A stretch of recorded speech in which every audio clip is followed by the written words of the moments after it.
Okay, this is my last moon problem, probably, I think. Okay, so just recall, we started the problem by looking at a mass that was falling towards the moon. It started at 3 radiuses away from the moon and ended up at 2 radiuses from the moon. And I did this a whole bunch of ways. I looked at using the momentum principle and estimating the force.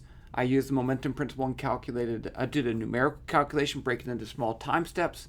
I did the work energy principle, where I broke that into small steps and did a numerical calculation. I did a work energy problem where I integrated to find the work done because there was a non-constant force, and then I did a work energy problem where I had a gravitational potential energy. So that last step is what really is the most useful. But let's look at another slightly different case. Suppose I don't drop the ball straight down, but I give it some initial velocity moving to the side here, and in the x direction we can call that. So it's going to take this other path right here. It will still end up at the same distance from the center of the moon, but at a different location. Okay, so does this change the speed? Okay, at first it does change the speed because I start with some other speed. So we'll do this problem actually 2 ways. I'll let it just fall. I'll shoot it straight down towards there. We'll do a numerical calculation and a work energy calculation and see how they compare. Okay, so the important thing here is that we do need to deal with vectors. The gravitational force is towards the center of the moon as it moves along this path. So I have this form for the gravitational force: negative g, mass of the moon, mass of the object, over r squared, where that's r, and r hat is the vector. R is a vector from here to there. R hat is the opposite. R hat is the unit vector in the direction of that, and the negative means it's pulling down. Okay, so here I want to model this 2 ways. Okay, so here is just to review, this is the work energy principle. If I call the ball and the moon as my system, then there is no work done on the system. But there will be a change in gravitational potential energy. So I have work, which is 0, is a change in gravitational potential energy plus a change in kinetic energy. That's my kinetic energy, and that's my gravitational potential energy, which is the negative of the integral, right? Because if I do the work done by gravity and move to the other side, I get negative. So if I put this all together and I start with V1, I end it with V2, I can solve for V2, and here's my expression, which I did in that previous video, so I'm not going to do it again. Okay, but this is the ending R, that's the starting R, and those are things. Okay. So then I also want to do this numerically with momentum principle just to get a comparison. So in that case, I'm going to calculate the gravitational force. I'm going to update the momentum. See, it's right there in red. I'm going to update the position right there. I'm going to update the time. And then it's going to keep doing this over and over until I get to that distance, wherever it may be. Whew, okay, let's do this. So I've already got a starter program here. In this case, I want to actually visualize the whole thing. So I'm going to make the moon. It's going to be an actual object. Put it at the origin and give it a radius of r. That's enough, I think. Let's run that and see what it looks like, because this is going to give us a 3-dimensional sphere that I can actually zoom in and zoom out and drag and rotate and stuff like that. So I'm just going to leave it as white. That's fine. Now I need to make my ball, which I'm just going to call a ball. It's also a sphere. It's going to be at a position of 0, 3 times. Let's say I already have that. I'll call it R1, 0. The radius is going to be, let's say, R over 20. Because it can't be super small. You won't be able to see it. Let's make it yellow. And let's give it a trail. Can't count. Okay, now let me run that. Okay, so there's my ball, and there's my thing. Okay, so now I need to do some other stuff. Let's give the moon a mass. Let's give the ball a mass. Let's put an M. Let's give it an initial velocity. V, I'll call it VI. And let's say it's 0 for right now. Yeah. Yeah, I'm going to do that. Okay, so now I need the ball's momentum. Ball.p equals ball.m times the vector. I'm just, the velocity. So it's going to be vector. I'm going to give it vi 0, 0. So this says it's going to be moving in the positive x direction if it's moving at all. I'm going to have this first case where it just drops straight down. Okay, now I feel like I need time. Time is 0. Time step, let's put that at 1, just for fun. Okay. Oh, no. Actually, I want to do this. I'm sorry. I already did this program. I should have started with it. Let's put this at 700. And let's put this at, just to show you that it doesn't matter, negative VI. So this one's going to be shot straight towards the moon. And then I'm going to shoot it at an angle and see if I get something different. Okay. So that's that. I think I'm okay. While ball.pos.mag is the magnitude of the ball's position, while that is greater than R2. Okay. Do the following. I need this rate function. Let's put this at 100. This tells the computer program how fast to do the calculations. If you do the higher number here, the faster it goes. So, okay, the first thing I'm going to do is calculate R. R is ball.pos minus moon.pos. So if the moon wasn't at the origin, I would definitely need to do this. But I'm going to do it anyway because I like to practice healthy habits. So this is a healthy habit. Okay.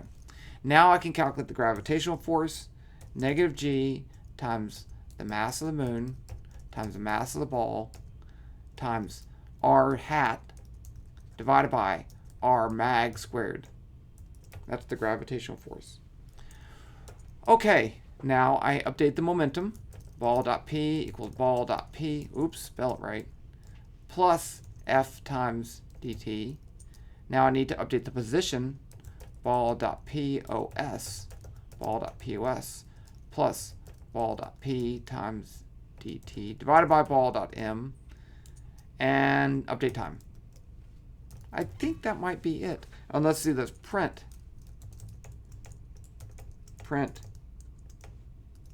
v final equals ball.p divided by ball.p.mag divided by ball.m. And that will be in meters per second. If this runs, I wrote this before and it didn't run, so let's just, I made a mistake. If you make a mistake, that means you're doing something right. Okay. Ah, see, I made a mistake. Nothing happened. Oh, there it goes. Ha! I got two. It is gone. Let me just change this real quick to 1,000. Okay, run it faster. Okay, so that is faster than the speed I had before, right? Which is kind of strange that it's that much faster. I mean, it's not that much faster, but I'm just going to go with it. Okay, now let's do this. Let's calculate v final equals the square root of v initial, which I do have up there. Yeah, squared, plus 2 times g times mass of the moon times 1 divided by r. I gotta look at the equation. 1 divided by r2 minus 1 divided by r1. So let's do 1 divided by r2 minus 1 divided by r1. I think that might work. I think that might do it. Now let's print v final 2, which is my theoretical calculation. V final. And that's just based on the work energy principle. Okay, so they should give me about the same thing. If they don't, I have a problem. Okay, yes! Okay, now we are ready for some stuff.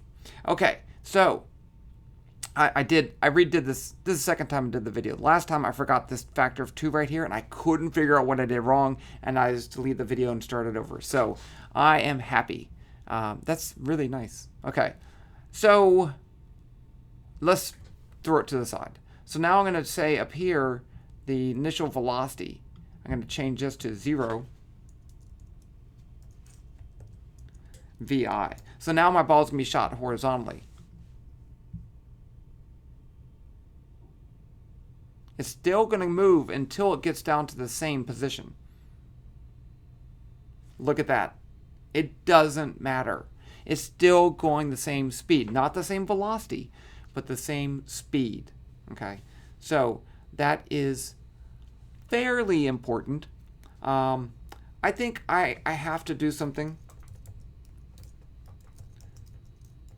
Let's make a graph. X tidal equals R. Let's call it R in meters. Y tidal is energy in joules. And then I'm going to say, let's make a plot of the total energy, the potential energy, and the kinetic energy. So I'm going to say Fk equals G curve. Color equals color dot red. Kinetic energy is red. I don't know if you knew that, but kinetic energy is red. I'll put a label on it. Label equals kinetic. And then let's do FU, not FU, but FU. Curve. And let's make this green. And let's say potential. Let's say grav potential. And let's make one more graph. FT for total.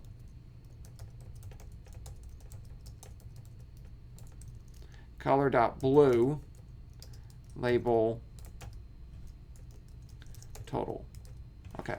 So now down here, I need to calculate those things. So let's first calculate ball.v equals, just for fun, ball.p divided by ball.n. That just makes it a little bit easier to calculate stuff.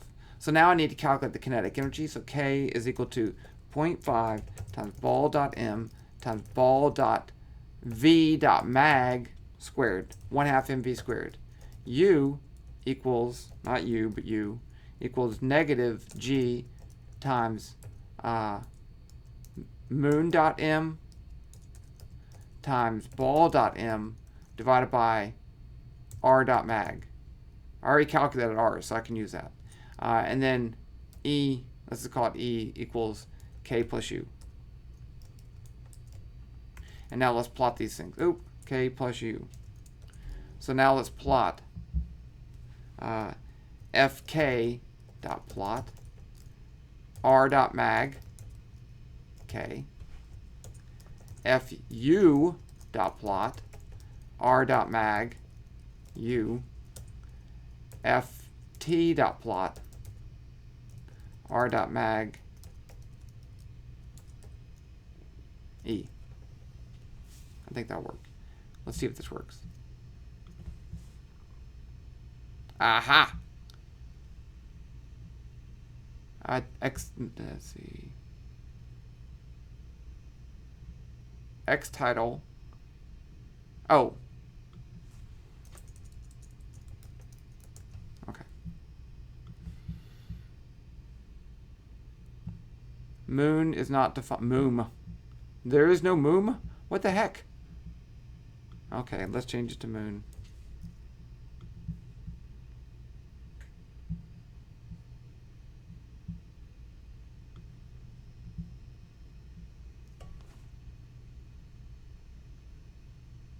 Okay, that's pretty good. So this is the gravitational potential energy.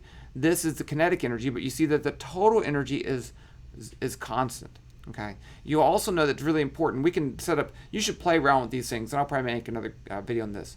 But the kinetic energy can never be zero or negative because that would give an imaginary velocity. But this is our conservation of energy equation. I'm pretty happy with this, but I think I need to stop because this video is getting too long. So that's your last version of this moon physics problem. I should have in the description down below the links to all the other videos. If you watch them all and you listen to them all, I'm going to be very impressed because it's a lot of stuff. So, okay, we'll talk later.